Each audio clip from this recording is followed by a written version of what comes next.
Good morning, traders. It's 8:02 a.m. Chicago time on Monday, the 20th of November, 2023. Happy Thanksgiving to everyone who observes and celebrates it. It is Thanksgiving week. A reminder that Wednesday is a full day trading, but Thursday and Friday are holidays in the U.S. Thursday, Friday. This is expected to be a very light week this week, as many people take this week off and enjoy the 2 extra weekends and holidays, catch up with family, and so on. We see the volumes are relatively light this morning. This is episode number 2575. It's looking like we might get to 2600 by the time the year comes to an end. We'll see. But that's where we stand. I want to remind you that derivatives trading is not suitable for all investors. Past performance is not necessarily indicative of future results. All right, the pre-market summary sheet here from Convergent Trading. We have a mixed risk posture this morning. Key earnings, we had BJ's, get your head out of the gutter. Wholesale Club, they announced 98 cents versus 96 cents on lighter than expected revenues. Other than that, there's really not much on the calendar. Nothing major pending. Today, in that kind of pinkish salmon looking section there, that's what's key for the week. Those are the highlights of the week. I like keeping that on there. I like the fact that it's being put on here because it kind of gives it puts the whole week in perspective. This morning, German PPI came out. It came out in line at negative 0.1%.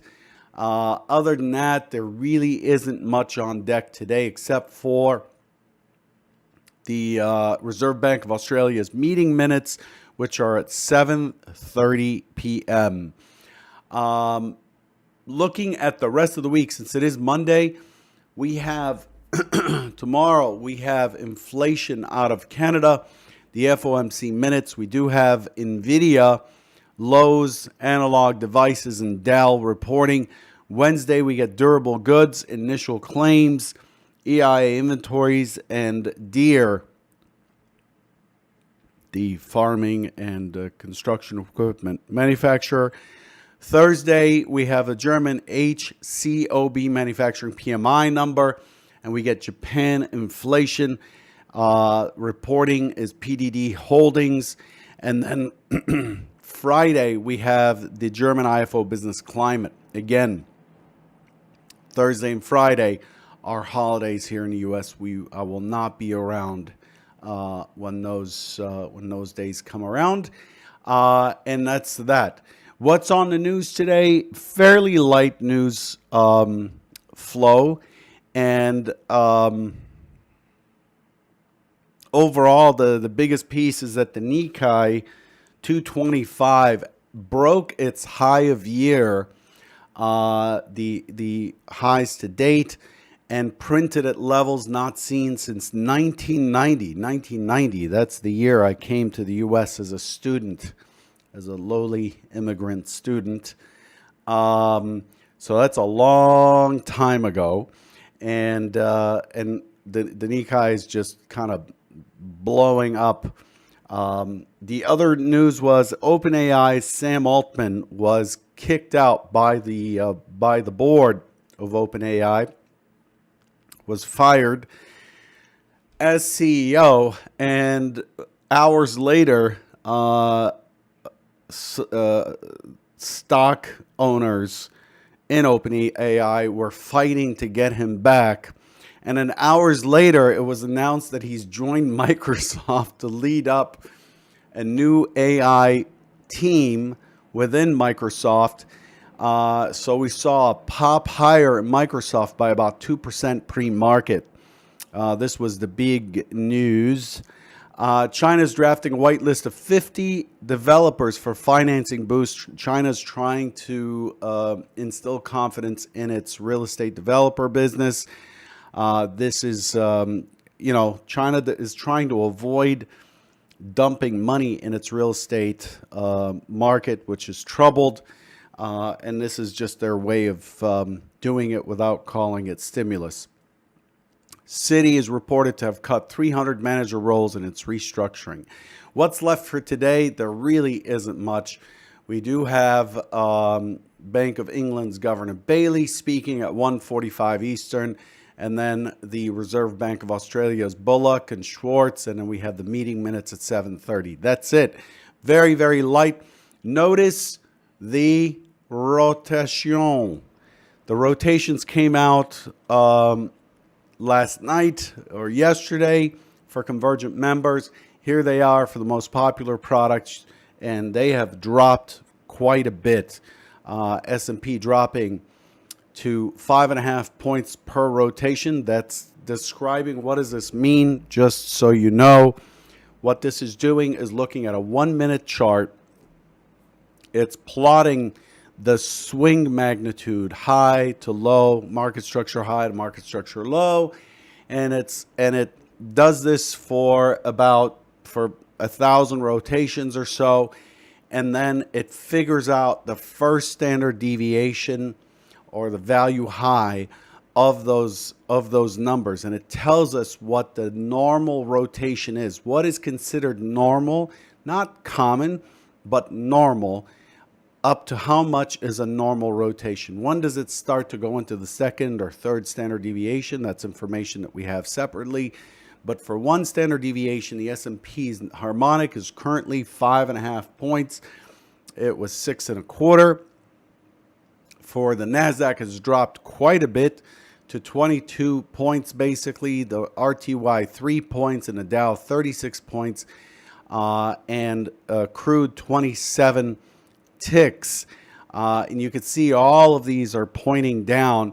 The ranges, 58 points is what is considered the edge of normal for the S&P. Not what's common, but the edge of normal. We do not talk about averages. We only look at distributions. The Nasdaq has dropped 234 points is the edge of normal. For RTY 34 was 38 or 36.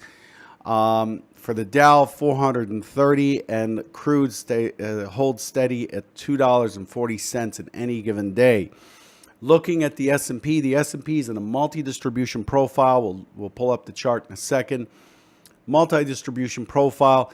We've only traded 166,000 contracts so far. Pretty light. The inventory is 32% more short than long, and the range is 14 points, which is quite normal. It's a little on the light side.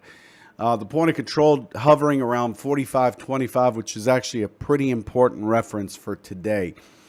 So that's that. The overnight stats didn't change. We see crude popping higher to $77.82. Crude took quite a beating here, and it's trying to find its footing. The war, this conflict in Israel and Palestine is just not getting any better. There's a lot of pressure to cease fire. The U.S. has sent an envoy to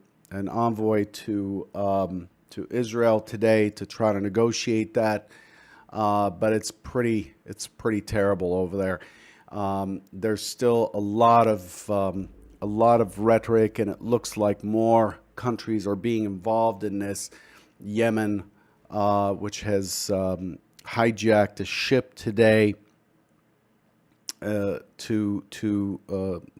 it believes is run by Israel or something. It's just messy. So why am I telling you all that? It's crude. Crude is taking a pop. The more this region gets into trouble, the more expensive crude is going to be. So that's where we stand. Let's look at the charts and what the market has done. Let's look at the big picture here. The S&P just as we had talked about last week and just as expected, continues to be imbalanced. Remember, we talked about how the S&P is showing signs of weakness. On this day here, we talked about it most likely turning over. It did turn over on Thursday, and then on Friday, it took out Thursday's high it took out Thursday's high, and then it managed to push to 34.50 from, or 36.75, I thought.